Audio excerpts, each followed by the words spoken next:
Hi అండి. ఈ చేపలు మీరు ఎప్పుడైనా చూసారా?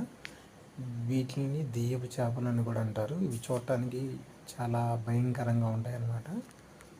ఇవి ఒక పొలంలో ఉన్నాయన్నమాట. కనీసం 25 నుంచి 30 వరకు ఉన్నాయి. 25 నుంచి 30 వరకు చేపలు ఉన్నాయన్నమాట.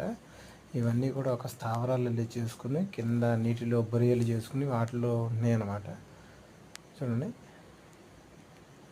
ఈ చేపల్ని తినరు. యాక్చువల్గా చూస్తే భయంకరంగా ఉంటుందన్నమాట. ఒక్కొక్క చేప ఇది 1/2 kg వరకు ఉన్నాయి. అట్లా చాలా చేపలు ఉన్నాయన్నమాట. పాయలు వేస్తుంటే ఈరోజు ఇవన్నీ కనపడుతూ ఉన్నాయన్నమాట. ఈ వీడియో నచ్చినట్లయితే లైక్ చేయండి, షేర్ చేయండి, సబ్స్క్రైబ్ చేయండి మరియు బెల్ సింబల్ నొక్కండి.